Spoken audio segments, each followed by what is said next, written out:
সরকারের দেওয়া অনুদানের বেচ, তা আবার তৃণমূলের দোকান থেকে এবং তৃণমূল নেতারই হাত ধরে। আর এই ভিডিও একেবারে ভাইরাল হওয়ার পরেই মালদার মানিকচকে এখন তুমুল উত্তেজনা। দেখো,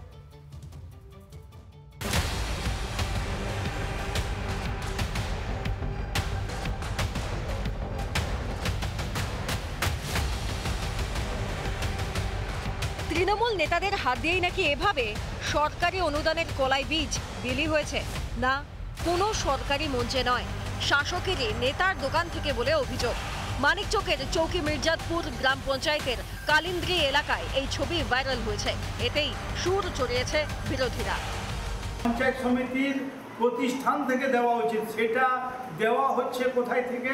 সেটা দেওয়া হচ্ছে পঞ্চায়েত সমিতির হেরে যাওয়া তৃণমূলের যে ক্যান্ডিডেট ছিল জরিনা, তার স্বামীর যে হার্ডওয়্যারের দোকান, সেখান থেকে তৃণমূলের কর্মীদের সেই কলাইগুলো দান করা হচ্ছে। তৃণমূলের দোকান থেকেই কলাই বীজ বিলি হবে এবং তৃণমূলের লোকরাই পাবে।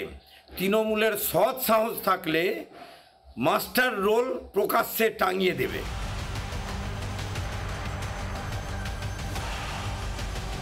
আমাদের জনপ্রতিনিধিদের সাথে ব্লক নেতৃত্ব দেখা করার উদ্দেশ্যে নামার সাথে সাথে জনপ্রতিনিধি বলছে যে আচ্ছা দুটো তাহলে এই কলায় আপনি একটু ওদেরকে ধরিয়ে দেন। তো একটা সৌজন্যতার খাতিরে ওখানে ওই ছবি আপনি দেখতে পাচ্ছেন।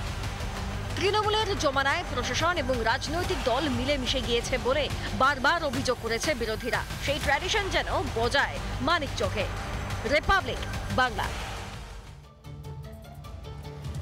কাজ না করে 12 লক্ষ টাকার আত্মসাতের অভিযোগ, যে খবর এই মুহূর্তে আপনাদেরকে জানাচ্ছে, এবং তা নিয়ে এই মুহূর্তে দেখা যাচ্ছে চোপড়ায় তুমুল উত্তেজনা সৃষ্টি হয়েছে। যাবতীয় অভিযোগ তৃণমূলের বিরুদ্ধে অভিযোগ করছে বিজেপি, কিন্তু সমস্ত অভিযোগ আবার মানতে নারাজ তৃণমূল নেতৃত্ব। এইচটু বিশ্বাসে আমরা কমপ্লেন করলাম যে আমাদের পঞ্চায়েতে সীমাহীন দুর্নীতি চলছে। এই আপনার 10-12 বছর ধরে এইরকম দুর্নীতি চলে আসছে। এই জায়গায় জায়গায় দুর্নীতি করছে।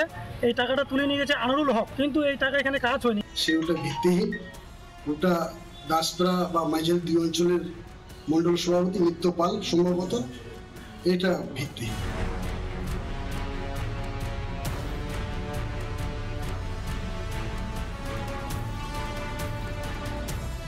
উন্নয়নের নামে দুর্নীতি, এই অভিযোগ নতুন নয়। সেই তালিকায় নতুন সংযোজন এবার উত্তর দিনাজপুরের চোপড়ার মাঝিয়ালি গ্রাম পঞ্চায়েত। স্থানীয় বিজেপি নেতৃত্বের অভিযোগ, রাস্তা ও ড্রেনের কাজ না করে 12 লক্ষ টাকা পকেটে ভরেছেন প্রধান ও উপপ্রধান। ইসলামপুর মহকুমা শাসকের দফতরে লিখিত অভিযোগ দায়ের করে তদন্তের দাবি জানিয়েছে বিজেপি।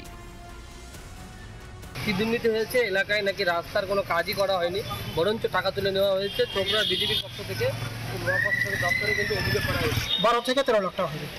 কি চাইছেন এখন? চাইছি প্রশাসন ব্যবস্থা করুক, এই দুর্নীতিগ্রস্ত সরকারের বিরুদ্ধে যা ফিল্ডে দেখুক। এর কি জনগণের টাকা আত্মসাৎ কেন করবে ওরা?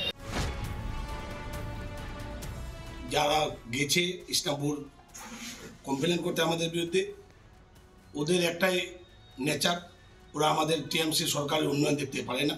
ওরা শুধু কি আমাদের পার্টির বদনাম করার জন্য।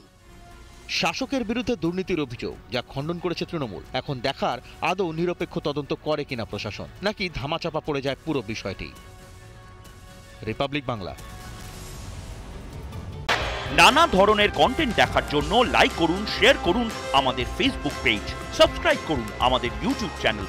পাশাপাশি অন্যান্য ব্রেকিং নিউজের জন্য অবশ্যই চোখ রাখুন রিপাবলিক বাংলায়।